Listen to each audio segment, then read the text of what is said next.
Good evening, everyone. I'm Thor Gunderson, and welcome to Just Asking for a Friend. This is the show where we go out into the community, collecting community, and we meet content creators, collectors, sculptors, artists, people throughout the industry from all walks of life from the collecting community. This evening, I want to introduce you to a man, a very, very brave man that I know, that I've co-hosted a show with, that I call friend.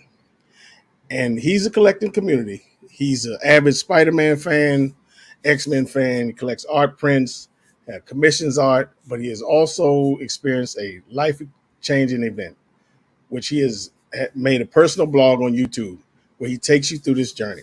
But I'm going to let him tell you about that. I want to introduce you to Kris Barton. Welcome to the show. My man. What's happening, brother? How you feel? How are you? Oh, I'm hanging in here, man. Some days it's rough, bro. That's all I can tell you. It's so good to see you. It's good to see you too, my man. The Smithsonian looking fresher every time I see it. Yeah, the janitors came in, got it all cleaned up, got it all spick and span. Well, I hope you ain't got the people working that was in the Moon Knight Museum. Exactly. Because stuff be coming to life in there, Jack. Big jackals and all that kind of mess. So, you've seen these before. I like to start out with where you grew up and how you got into pop culture, and then slowly we'll transition into how you got into this crazy hobby that we all share. Yeah. Well, I mean, I was born and raised in California. Dad's work kept us moving all up and down California. So at an early age, I got to experience a lot of what California had to offer. And, California and kind of pop culture kind of go hand in hand a lot of ways. Of course. So, it just kind of just worked. And I was early. I remember, gosh, I think I remember Empire early. I think I was about 5 years old.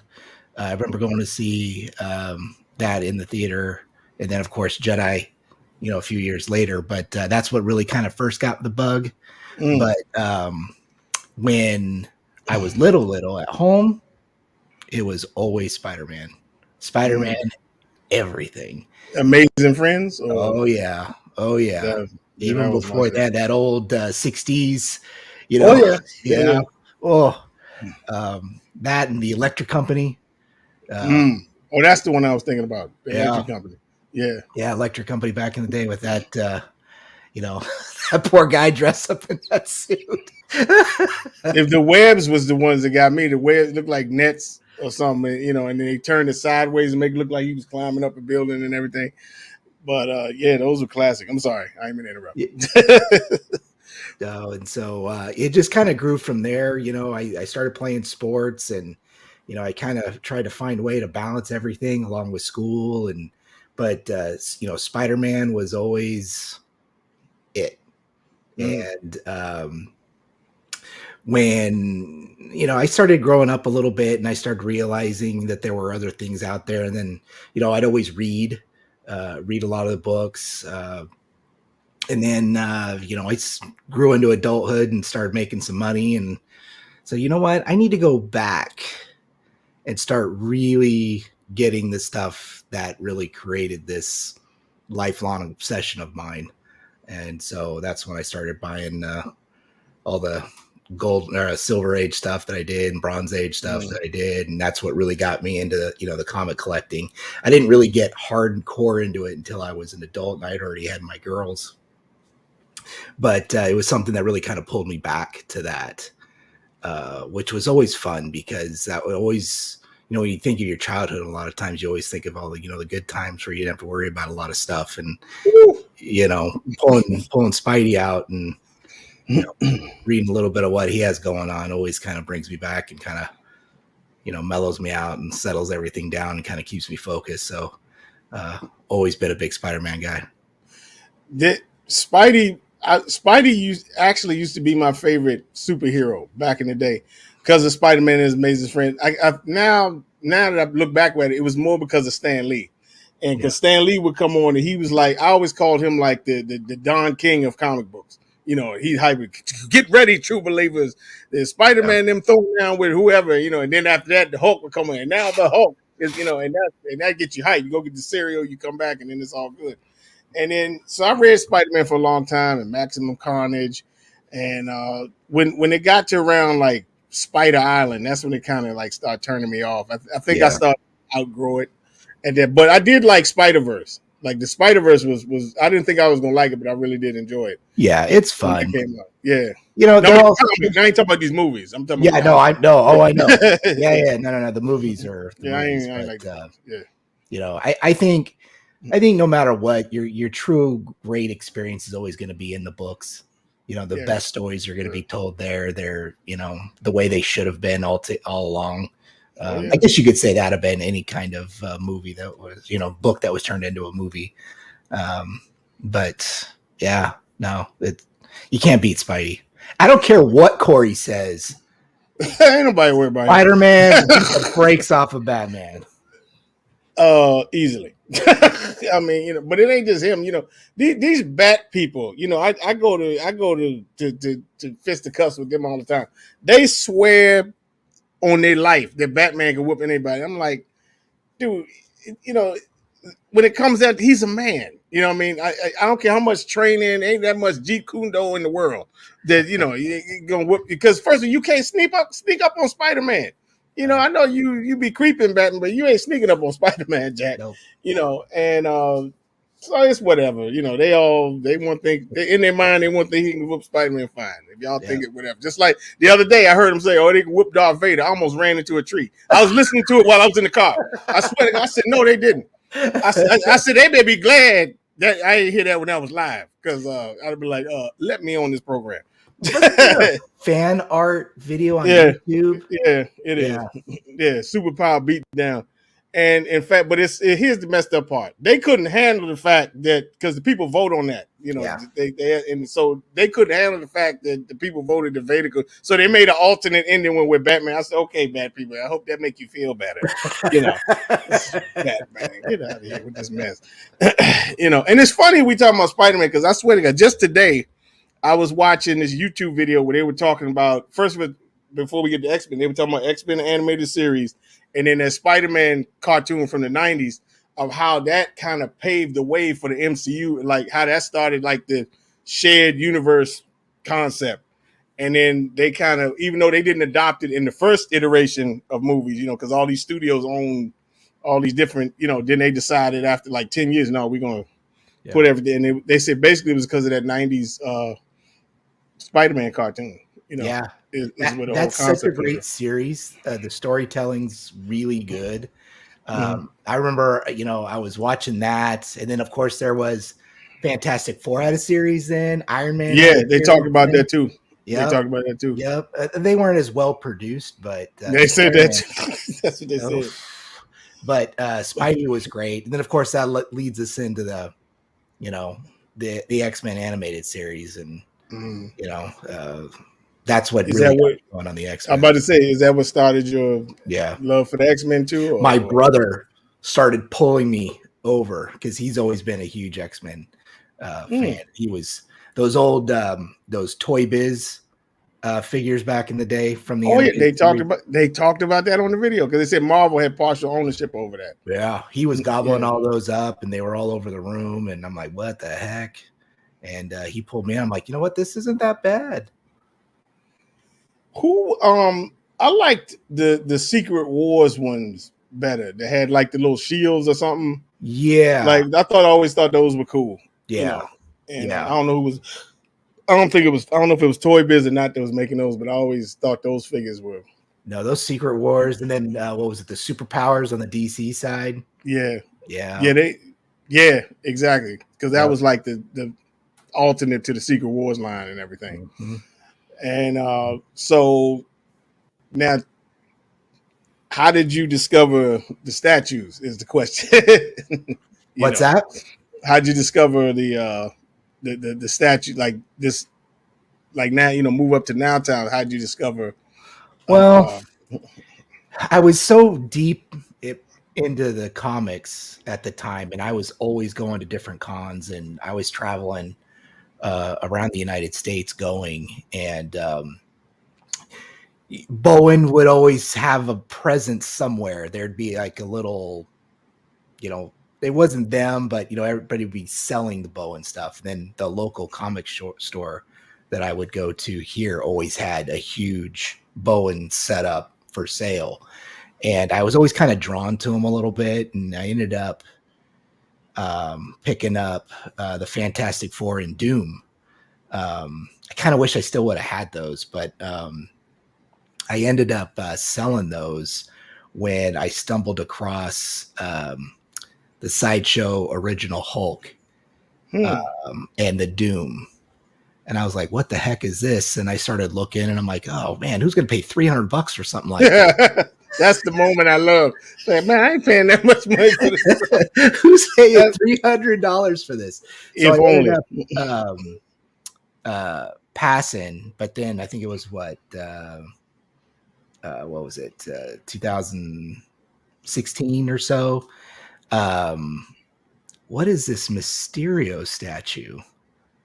This is pretty cool. How big is this? What is this? XM? Uh-huh. Okay. Uh-huh. And I started looking it up, and I'm like, okay, what's this Spec Fiction website? There you go. And thanks, Todd, but that's all she wrote. So, like, where did you see? Because, like, I'm not sure. Like, did they have the Mysterio statue somewhere? Or you saw it on Facebook? I saw it online somewhere. Okay, it was like a picture. Okay, and I was like, oh, what is that? That's pretty cool. And you're just browsing around, bored, waiting for something. And I just on my phone, I'm looking stuff up, and before you know it, it's like, oh, wait a minute, that's not the first one. There's more. Oh, yeah. No, I just say that because in the beginning, like XM studios were kind of hard to come by in the States. You know, what I mean, you had to know somebody to do somebody and stuff.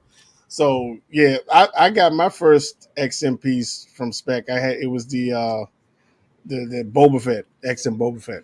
That's such a good piece. I mean, yeah, their Star Wars stuff. I wish they would have finished that because all of those were really good. Yeah, I was a little disappointed with the Vader because, like, when they said they were making a Vader, I just knew it's gonna be the meditation chamber because that just seemed like an XM thing to do, and it wasn't. I was like, oh, okay, But so from there, one thing before we go, I wonder who's your favorite Spider-Man villain? Is something I always wanted to know. I've always been really, really partial to Doc Ock and the Green Goblin. It would probably bounce back and forth between though. If you were to pin me down, I'd probably say the Goblin. Just because he's so powerful and really, in a lot of ways, Doc Ock is cool and he can handle, business on his own, but he's always kind of tied to that Sinister Six. Where the Goblin is just like that nemesis that not only Spidey has, but Peter Parker has. And, he can handle it all on his own. I got to say, in the movies, I think I like Doc Ock better. Like, because I always thought, because again, I'm a big fan of smooth people, I always thought Melina was just smooth. Like, playing that role. Even in the new one, when he showed up, I said, "Here's my man." You know what I mean? And so, but in the books, I always like the look of the Goblin. Like I always like how the glider leaves like this smoke trail. Yeah. I just always thought that was cool, and I always loved the pumpkin bombs and everything. And then you hear the DC. Oh, he's just a Marvel version of the Joker. I'm like, what? No. It ain't even, to me. It ain't even close. You know what I mean? But I would say Venom, but we just been Venom to death. Yeah. You know what I mean? It's like, to me, they're making more Venom stuff than they make Spider-Man stuff, in my opinion, I've always been more classic anyway. Yeah. I mean, that Bronze Age is really my childhood. So, I mean, I was around for Venom, don't get me wrong, and I like Venom. I've got a Venom piece up there, but right. it's always going to be the original, Sinister Yeah, Six, Green I Goblin. I liked them before they started doing all this. Like with the guy, he got wings and all. I'm like, Oh, dude, what is this, man? Because I had to stop reading. I haven't read books or bought books on a consistent basis in almost 10 years now. Because like to me, this new stuff. Every time you turn around, they start a new volume. It's like, oh, we're doing number one. It's like, and I'm like, yeah. okay, well, I was enjoying this. Why you want to start it over again? And then again with Marvel, they were when the MCU was really in its stride. In the books, they would make the people like they make Tony Stark look like Robert Downey Jr. Yep. And then the same for and Thor look like Hemsworth. I said, nah, man. It just the books write the movies. The movies don't write the books. So Correct. I just stopped. Yeah. You know. So I think that's why the MCU's kind of slid a little bit. oh Is yeah. they've deviated so far from the source material that there's really nothing to like hold on to with it now. And now, now you got all these agendas and everything, and I'm like, dude, I don't want to see this mess, So that's fine with whoever does, just it ain't for me. Yeah. So, Yeah. I don't know. I will say this: I'm probably one of the few. Rodney liked it too. I enjoyed Secret Invasion. A lot of people said they didn't like it because to me it was a good. It wasn't, of course, it wasn't accurate to the books, but I thought if you look at it like as a spy kind of thing, I thought it was entertaining. I liked it. I didn't see anything wrong with it. I really like Gravik. I told people I thought he was harder than Killmonger. You know what? I might agree with that. He was harder than Killmonger, in my opinion. I think if they would flesh him out a little bit, yeah, I think there's a really nice story to be told there. But I like, you have to remember when you're watching these shows, you're not going to get the source material. So if you kind of let that go and just watch it for what it is, it's cool. I just wish there was a little bit more of a payoff in the end. Right. But see, that's been pretty typical with all of these shows and movies. There's just a lot of buildup, a lot recently, of definitely, and then it just kind of like ends, and it's like, okay, so yeah. And with this recent stuff, like when like I said, when they were at the height, you could see where everything was connecting. Yeah, some of them kind of went off the rails, but for the most part, with this mess here, I'm looking at these, I'm like, where is this going? Yeah, what I mean, and a lot of the ones that I had watched, most of them I didn't see. What is it? Quantum Mania I ain't watch. I didn't care. I didn't want to see WandaVision. Don't care about Loki. I did only ones I watched. I saw Spider-Man. When they brought back all everybody, that was good. I enjoyed Doctor Strange. A lot of people said it. I like Doctor Strange. Yeah, I did. And I watched the Falcon and the Winter Soldier. It was okay. It wasn't the greatest, but I thought it was all right. But all this other stuff, like every time I see the trailer or whatever for Love and Thunder, I say I can't. Only reason I want to see it because I want to see Christian Bale. Even though he doesn't look like the God Butcher at all, but I just said, man, I don't want to see this mess. Yeah, it was a little disappointing. It was really disappointing. And I was okay with Ragnarok. I know it got a lot of hate, but I was okay with it. But they just doubled. Well, that's Rodney. Like, most people, me, I was just like, but yeah. But, what Taika Waititi just doubled down, tripled down on that. And the next one, it just didn't work. Yeah, they got to. Well, I think they got rid of him, but I was saying they got to reel him in. You know what I mean? Now they're talking about he might make a Star Wars movie. I was like, I did see that. I think that's a thing. He's coming for you. He's coming for you. Long as Taika, long as my boy not in your movie, we good. But if he is, I'm gonna have to come find you. So where did it go from there? Like after Mysterio, I'm sure it escalated. So from there, it went to the pre-orders for Doc Ock and Spider-Man, and then that led. Oh my gosh, where does it? I don't even remember half of it anymore. Then that led me to Sideshow, which got me into some of the X-Men that I wanted. And then, I just happened to bump in this thing called fan art. a whole new world that is. And then that rocked my world and pretty much dominated my collection, with the exception of Spider-Man. Spider-Man's all XM except for Carnage, which you can see a little bit above my head right there, Mhm.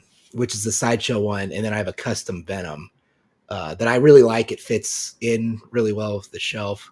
Um, and then, yeah, it's cool. Most of my stuff is either custom or XM Studios. Okay. I think That was gonna be my next question.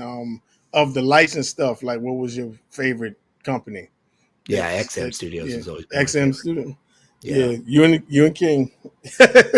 especially the earlier stuff. Mhm. Kind of when they were kind of making their name. I think they've lost a little I over the agree. last couple of years or so. It's been a little sad. I don't think they've really pushed out what they were. Like honestly, I mean, not and I say this because I'm not just a Spider-Man fan, but that Rogues line is so good. Yeah, That Spidey villains line is so good. Um, it's hard to recapture some of that, and I've got some really good ones too. I mean, I've got Phoenix behind me, in the Marvel Now white suit Magneto. That's really good too. Um, Apocalypse, I have Apocalypse. Um, and I know that it got a little bit of hate. I'm not sure why. Nobody really wanted it at the time, but I got Professor X. I don't know how you have an X-Men collection and not have Professor X. I know. I think that's why they're making this one with you got this globe thing on or whatever. Yeah. And I remember when open mic was on, and we got all the X-Men crew, and I said, y'all not gonna get. They was like, who want a guy in a wheelchair? I'm like, dude, that's Professor X.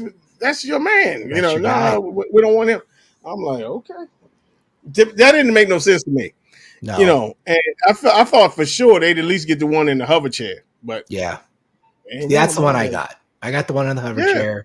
And if I didn't get that one, I would have regretted it to this day. And now I would have paid a lot more for it. Because I think that one still goes for a decent amount. I think you can I get the know wheelchair one at retail. the Bowen one goes for a lot of money because Yeah. that was the only one for a long time that they had. But I'll say this: the wheelchair one, I always thought the suit looked better than the one in the hover chair, in my opinion. Yeah, You I would know, probably go with that. and but most people like the hover chair. Yeah. So Yeah. It's very nostalgic. I mean, you're a lot of these collectors are watching that 90s X-Men animated right, series, and that's yeah. what's pulling you to it. So that's what got me. Especially they got this. They're bringing '97 out, and I'm sure that'll boost some sales. But I will say this because you were talking about the Spidey Rogues line. As far as XM goes, I got to give them this. That Transformers line Oh, is amazing, yeah. and there is to for me, that's the best ongoing. The line that's still ongoing to me. That's the best one I could out of not agree with you more. anyway. And they only got one piece. I'm not a fan of. I'm not a big fan of the Megatron because to me Yeah. the face doesn't look like Megatron to me. But Yeah. all the rest of them, every single one Yeah. is money for me. But some of this other stuff like Sinister and some of these other pieces they coming out with. I think Maestro of the regular stuff that went non-transforming. I think that was the last one that kind of floored Yeah. everybody. You know. And are you getting that one or no? No. King was pushing me hard on that. Uh, but I decided not to. I just didn't have the room, Right. and I don't know. I think that, it's funny. It got me thinking. I think Apocalypse was the last XM pre-order I had. Okay. Everything else has been pretty much it's fan art. All the custom stuff starting to roll in. So Right. So are you feeling yourself getting close to the end statue wise um, or I don't know if I'll ever be done. Hmm. You know how it is. I mean, when something, I do. catches your eye, it's like, I gotta get that. So I don't want to say never, but Mm, I'm just a lot more selective right. than I used to be. Because I mean, you remember when we were on the show, it seemed like every other week I was grabbing something. Uh, and so yeah, that's slowed down a little bit, mostly because I don't like to sell stuff. I really don't. And if I got It's something, not it means fun. I really liked it, so Yeah. I'm really happy with it. So when did you discover the statue community, like Facebook and all that stuff? So that was around about that same time, or a little bit after. It was a couple of years later, actually. What was it about? Gosh, Thor, it's so long. No, I hear you. I It's understand. so long. I understand. I remember, what was it? Immortalizing Stone. Mm, yeah. I started kind of seeing those guys, and then one day I happened to Not one day. stumble across two fine-looking gentlemen trying to piece together a Iron Fist, and I was like, "What the heck is this?" Yeah. And I've been a big fan of you and Rodney ever since, and getting to connect with you it was a great thing for me. And before you know it, I was honored enough to join you and talk every week, and it was a really great experience. I wish you would have seen the ones we used to before that. We were doing before we even had a channel. We would go on Red Titan and go live and just unbox stuff all the time. And those were really funny. Now that I look back, they were funny, man. And because before you get to, because like after a while we had it down, like you take don't leave it in the box and try to like at least get the styrofoam out. And Yeah. but before it was like breaking, separating discs and all that kind of mess. Trying to take some of this stuff out. So talk about the art prints. You're a big art print guy. I know you on with Jerry and them and on Collective Minds. You guys got a new show. We talk about art prints and Yeah. because you commission a lot of So prints yeah, on. that actually, I was doing that long before I got into the statue game.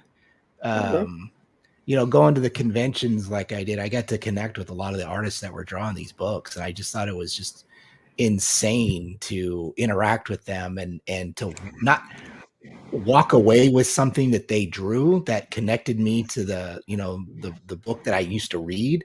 I thought was the coolest thing in the world. And so I started piecing around with that, and amassing a little bit of an art collection. And that's honestly, that's what all this is. This is art. Oh yeah. It's not just pop culture. It's real art, and these are real artists, and they put their souls into their craft. And so getting to connect with them and having a piece of their journey along the way is pretty awesome. I mean, I've got some pieces that were from artists who nobody knew who they were, but now today it's like, whoa, you have that? How'd you get that? And it's like, well, let me tell you the story about going back when you know nobody knew who they were. And Right. it's cool. It started small and it just started growing. Then I started getting them framed, and then we moved into a bigger house, and I really got my own room, and started really displaying it, and that became Smithsonian West. There you go. But So cool. who are some of your favorite like artists that you do commission work from? Oh my gosh, there's so many. Todd Knock was always really one of my favorite artists, and not only that, he's such a great artist, to a guy to deal with. He's almost at every con I go to. Him and his wife are so nice. He's a little kooky, but I kind of like that. And, but I've always been. I loved his color work. Was really good. I was always a big fan of Neil Adams. Hmm. So getting to meet him was really really cool. My gosh, Philip Tan was another one that I got to meet at one of the shows and pick up something from him. That was really, really cool. It's funny. You walk by some of these guys at the show, and you don't really think about it, and then you look back at the roster of these shows out. A couple of years later, it's like, oh my gosh, I could have grabbed something from him and I didn't, or her. Um, there's even some really newer artists that are really great, like Mirka Andolfo. She's from Italy. She's been fantastic. I'm looking at a Batgirl piece she did for me that's just absolutely incredible. Norm Ratman was always a really good one too. And then of course you got your bigger names, the Todd McFarlanes and the Jim Lee. Jim Lee's, yeah.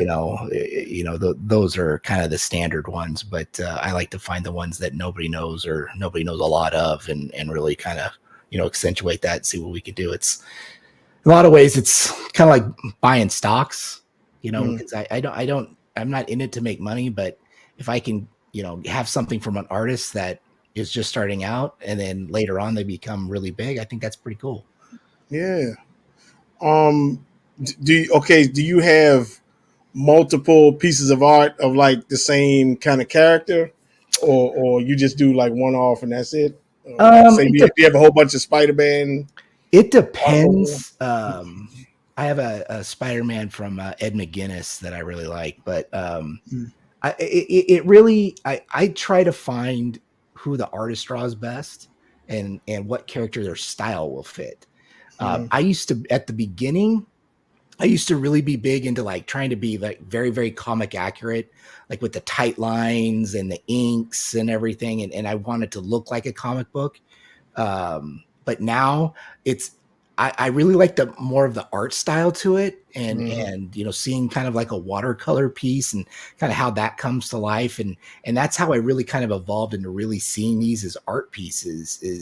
It's the style along with the medium they use, and if it's like a canvas piece, because I've got a few of those. If it's regular artboard or regular art paper, and then if they're using colors, the Copic markers, or if they're, I'll tell you, gray scale is crazy. For someone to do it right, it will look like colors, but it's just different shades of gray. It's insane. I've got a young lady behind me here, my Poison Ivy piece that I just absolutely fell in love with. And if you were to look at it, you would bet your house that it was color.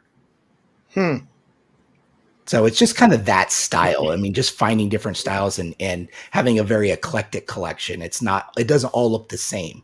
I like to see different things. It stands out.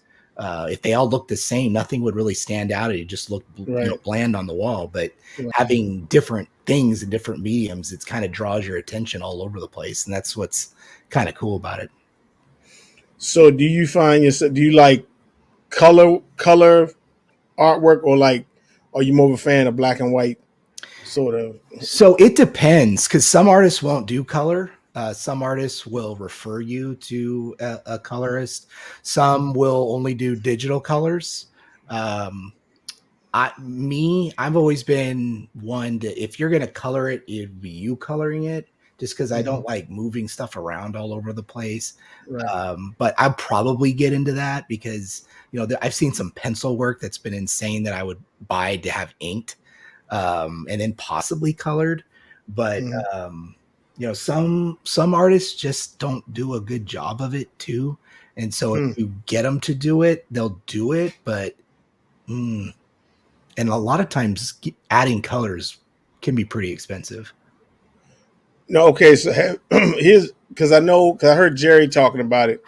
Have you ever had like one artist do the actual drawing and then give somebody else to ink it? Mm-hmm. And then you've done like that before? He's done that. I've got, okay. I haven't bought any. I only have one piece. I'm looking at it right now. It's a Doctor Strange by Chris Campana, who, by the way, just had an awesome variant cover of Ghost Rider. It's insane, but it's penciled. And I've been thinking about getting that inked. And I know a guy that could ink it. It's just a matter of, do I want to go through that process, which I probably will, just because I haven't done it before, but it just hasn't been something that I've done. I know Jerry does it quite often. And he's actually kind of inspired me and pushed me off the ledge to look into it. So the enabler that he is. I'm about to say Jerry the Enabler. I remember I went to, I think it was 2018 New York Comic Con. That was our first New York Comic Con. And we go up there, and Roger Gonzalez, we went to Cat's Deli in New York City. Mm-hmm. Roger Gonzalez walks up to me and says, "Here, man, I had this made for you. He had one for me, one for Rodney. Of course, he had one done of Vader for me, and he had one done of the Punisher. And I mean, it was amazing. Yeah. And I said, man, how much you pay for this? He said, don't worry about it, you know.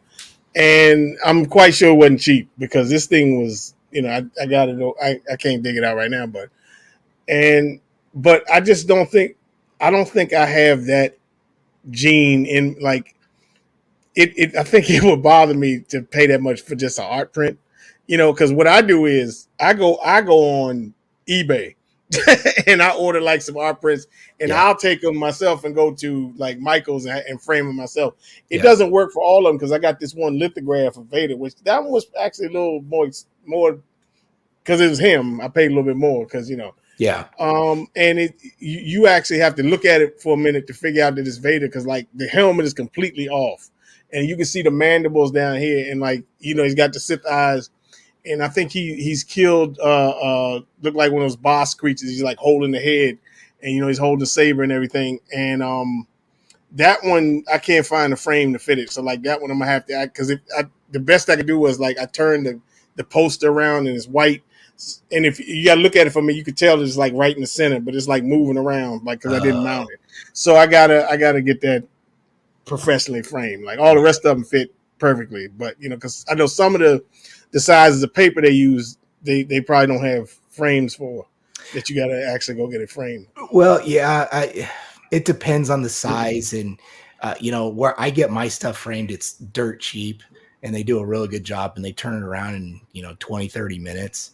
But where do you go? Is it just in California? Or do they got them all over? Hobby Lobby, I think is. Hobby Lobby. We got those here. Yeah. Wow. You just take it there, and the frames are 50% off every day, and they'll size up what you bring them, and they tell you what frame that you're going to need, and so you pick the frame you want, and then they'll throw the mats and the hardware on there, and off you go.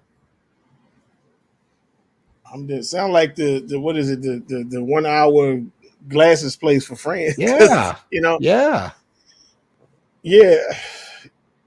I'm gonna have to try that because that's the only one that's always bothered me. The rest of them fit perfectly. So, okay, so now we got to get into more difficult subjects. At least for me. So you started to make this blog that you've been posting on YouTube and everything, and I didn't want to tell the people about. I want you to tell them what it's about and everything, and share your journey that you're going on with this. So I've been fighting for the last year a pretty nasty health scare that's been actually almost a year to the day now.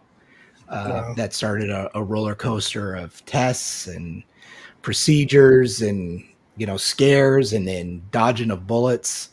Well, Spidey gets caught once in a while too. And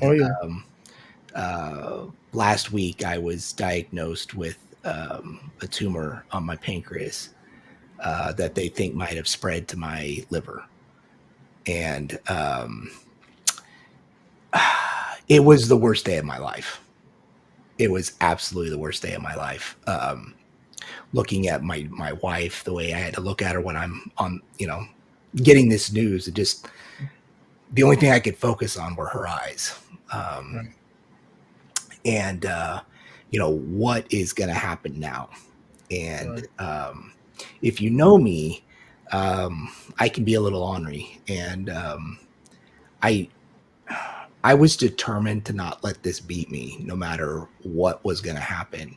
And immediately I started to think about, once I had my pity party, not going to lie, once I had my pity party, I realized that I needed to find some way to turn this into a positive. I got to find a way to make this be a vehicle for positivity somewhere. And I started doing a lot of research as to, not only what I had, but, just it in general. And it came up over and over and over again, Thor, that there are so many people that have to do this alone.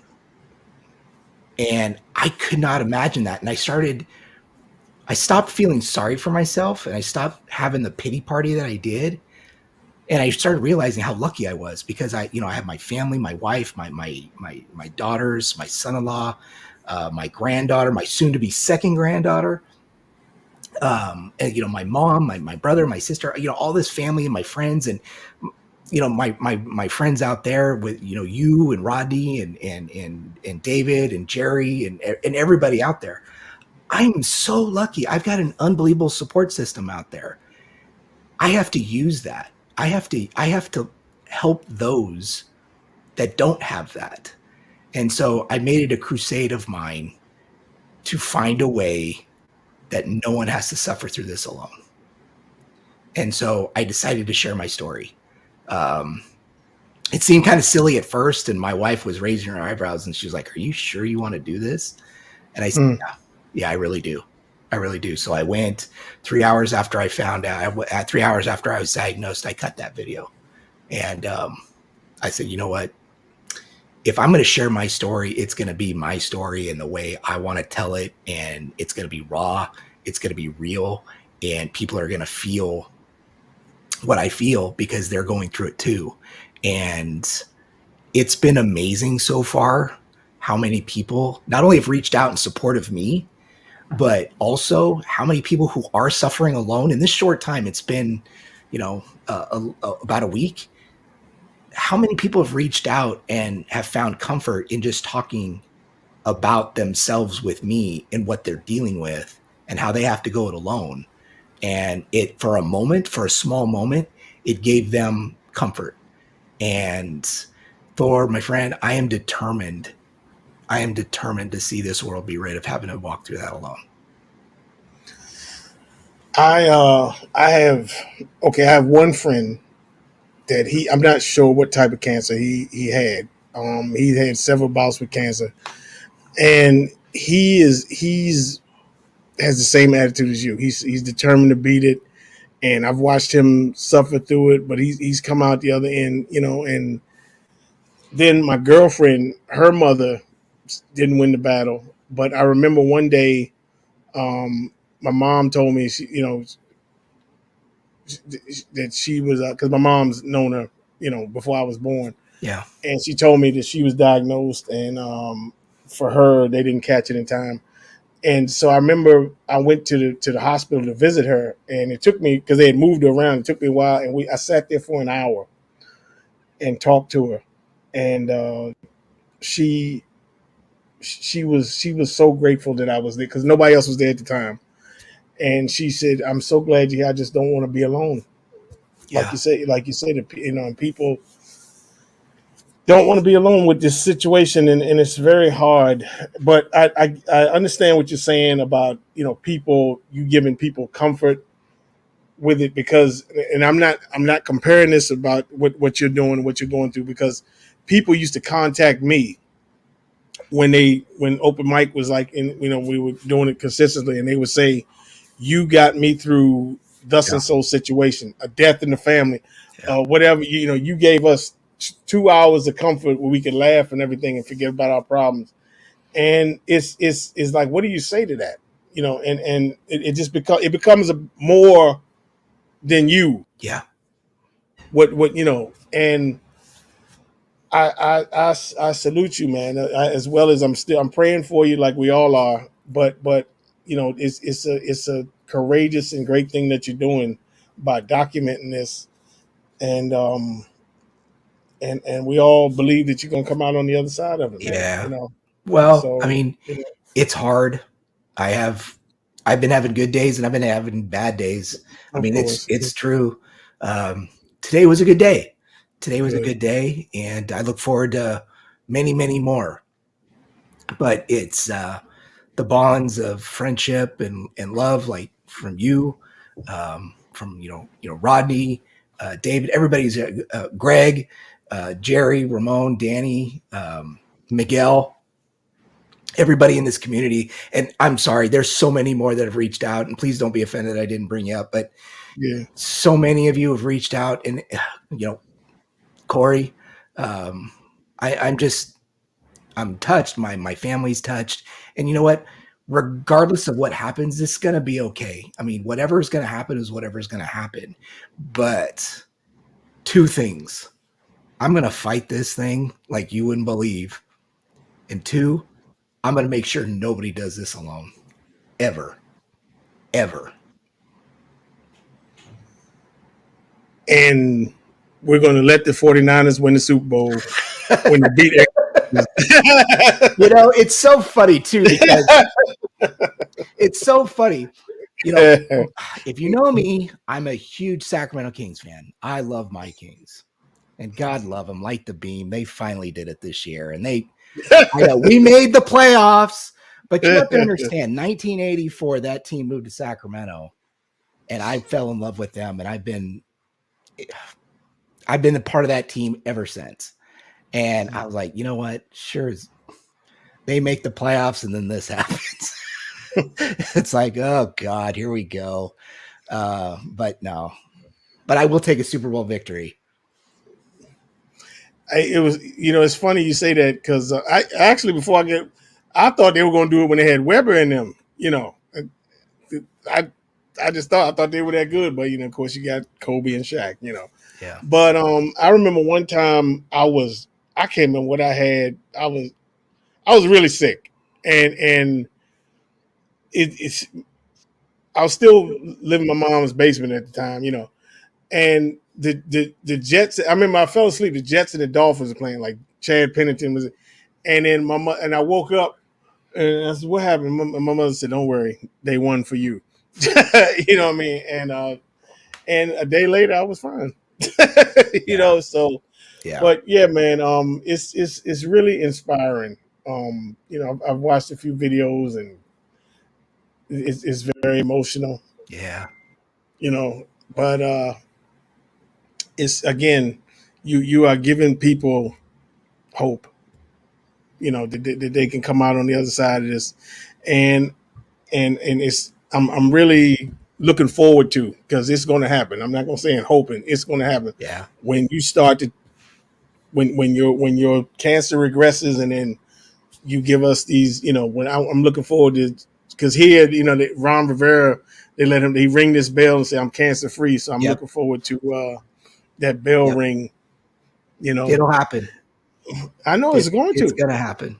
It's going to. And I can't thank you enough for the platform. So. Oh man, please, you could have just posted that, and it's no problem. You know what I mean? I got to stop Alicia and them for posting these swimsuit videos and stuff. I saw that message. I said, "Hold on, man, come on with this man."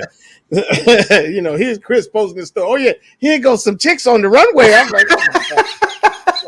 Jesus Christ! You know what? It wouldn't be DCX without that, my friend. But it's funny because people now, you got these new collectors, they don't know. No. Like I think I was talking to Cece, and we try to keep this show a little PG-13. And I told her, I said, if you knew me when,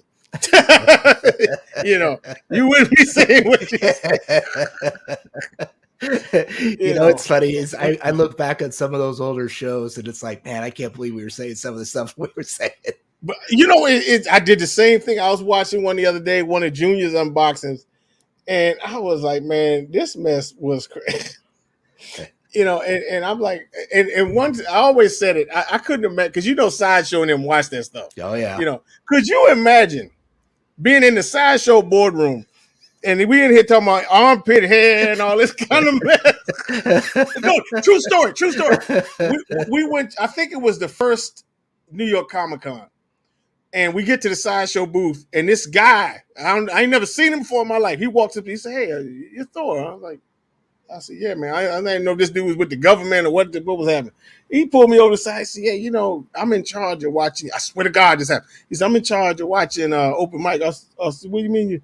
For the side, because they watch everybody, And he said, "Man, I swear to God." He said, "Man, you guys crack me up." I said, "Oh my God, that's a true story." I swear to God, And those were the days, man. I wish I could have kept it going, you know. That But time that gal got into Corey's car.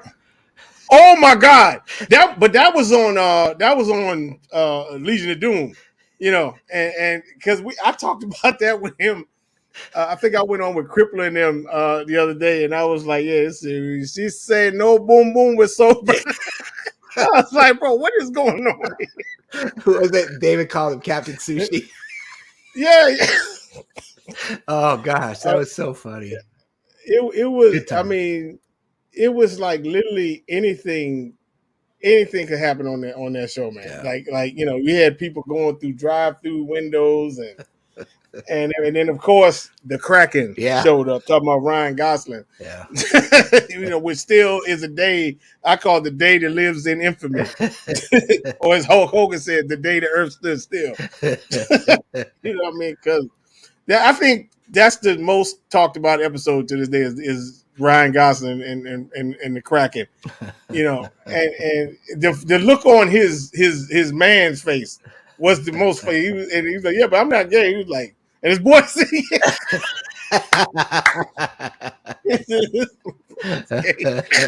Too funny. "But you know, yeah, man. So we all pulling for you, brother. You know, I is the appreciate that point, very much. and It means a lot. we all here for you, and if there's anything we can do to help, you Uh, know, I appreciate that. we're here. You Just know, don't be afraid to say hello. I'm always going to be happy. oh, of course. You know, so do you do you find? Because I know with me, you know, whenever I have, you know, because I've gone through difficult time this Yep. last year. You know, as you know, Yeah. I find that this helps A a ton. lot, and then talking with friends and everything, Yep. and so it does have. I mean, it's expensive therapy, but it's therapy. You know what I Yeah. mean? You know, it's funny. No, nobody knows about this, and Mhm. they have no idea what they're in for when Mm, they see these. They right. have no idea, and they think it's dolls or toys or whatever. But when you walk into a room, Yes. Bingo. to not only myself, but you know, everybody out there who has all these great collections and these great displays, I'm sure they all have a story about how someone comes over and it's like it's just jaw dropping, and then all Oh of a yeah. sudden they get their cameras out and they start taking pictures. Oh yeah. When I had Ghost Rider, and that's when I still had Vader Mythos, and these two guys came. They had to put a new duct in like real quick. It's supposed to be 15 minutes, and here we're gonna be. I said okay, you know. So they walked past, and I didn't have the lights on. They turned like holy, like dude, he tapped his man. Look at Yeah, this over here. And they were there for 45 minutes. I said, I thought y'all said, don't worry about that. They go around. They kept coming back to Ghost Rider. I'm like, man, how much does this cost? And I said, you really want to know? I said 1,800, $1,800, and that's when they heard and got out. When they found out how much this stuff cost, yeah, they said, yeah, we got to split. I said, yeah. yeah, you Time to know. go. Yeah, But I nobody mean, what unless I you know find, you're not coming in here. what I find is they call them dolls, like you said, until they see them in person. Mm-hmm. Then they don't call them dolls no more. You Nope. know. And I maintain these are the coolest. You would never have had cooler toys than this when you were a kid. You know, even though everybody, like you know, I went back and got a GI Joe Rattler that I always wanted, but this smokes that. I mean, you can't play with them, but I'm telling you, in my opinion, who would want to? I know. You know, It's just I don't know. It brings back so many good memories of me being a kid again. right? And, you know, it just, even before all this craziness happened, but I mean, it's just eases stress and tension. It's just cool. And it's just, I don't have to think about it. I can just enjoy it and finding a community that felt the same way that I did, that I Right. can interact with it was so great because it helped me learn a ton and realize that maybe I was going in a different direction on how I was doing something. But I mean, I wouldn't if I had to start all over again, I wouldn't change a thing. Yeah, I heard somebody talking today about resetting and would you do it the same way? And I got to say, I wouldn't either because they were saying I would do this, not me, because everything and I've always felt this way. Everything that happens is a lesson, and if you didn't learn that lesson, then as Muhammad Ali said, I think it was Muhammad Ali said, if you're the same man 30 years from now, then if you're the same guy in 30 years, then you wasted your life. Yeah. You know what I mean? So I would take every lesson and just keep it. I wouldn't change a thing. Yeah. And because it really is it's a great hobby. It's just you gotta you gotta deal with the shipping and all that kind of stuff that's going up, which kind of makes it harder. Yeah. So which is why I can kind of see my because I'm closing in on the end of all the Sith Lords. Yeah. So that's why I never really feel stressed, because they always coming out now. They're doing this one thing, is 1/3 the new 1/4. And they coming out with all these LBS, but it's all Marvel and Justice League, and I never got to worry about none of that mess. You know what I mean? So, do you ever see yourself changing scale or getting into some of these 1/3 scale pieces, or no? You just gonna stick well, the scale? I don't know. I mean, PCS has got some good stuff. Of course, the LBS has some good stuff. That's a closet behind me that I have plans to make that a shelving unit, a built-in shelving unit in there for possible 1/3 line. Possible, but I don't know. This derailed me a little bit. I just Right. focusing on that, and to be honest with you, I've been hard and heavy into the original art again, which has been a little bit of a grip, but the shipping costs are much better on those, but that's been fun. I'm about to say, because I think I was talking to CC3PO on her interview. She was saying, I think it was one artist was in South Africa or somewhere. She was saying the shipping could be expensive. And I'm thinking, but she doesn't have a few statues, so she knows, the shipping prices on that. But the shipping prices on these art prints can't be anywhere near what the statue shipping is. No, it's so much better. Actually, I've had a run of some absolutely fantastic artists in Brazil. There is a ton of talent in Brazil right now. Brazil and Italy and the South Pacific are probably the 3 biggest hotspots right now of finding artists right now. Wow, man, y'all really do. Yeah, because I watched this show. You guys really. Now, do you still? Is that the main thing now? Just commission art? Or do you still buy like Alex Ross stuff? No, I don't buy art prints. All of my stuff is original commission. Art. Yeah. Wow. The only reason why those prints are on the wall is just because the stuff that's going there I haven't gotten framed yet. So those will be coming down and it'll all be framed.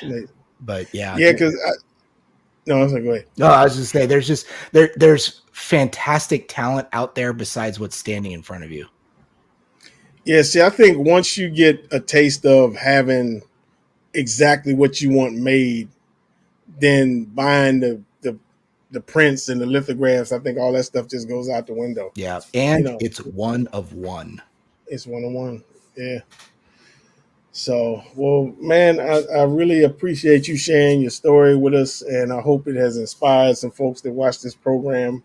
And I encourage all of you to go check it out. It's all in the DCX group if you can't find it. Or what's the name of your channel in case folks? It's just the channel's my name, Kris Barton. Kris Barton. And I can't believe it's happening. But Thor, I love you to death. You're a great friend, and I can't thank you enough for this time and our friendship and just everything. I miss every Friday night, but I love talking to you, and so it's been a great day, and I really appreciate the opportunity. Brother, I feel the same way, and I always appreciate you, love you, and I'm always here for you, and we are praying for you, man. Thank you. The whole community is praying for you. So, folks, if you still have dry eyes out there, I want to thank you all for watching the program, and we will catch you next time on Just Asking for a Friend. Later, everybody. Bye.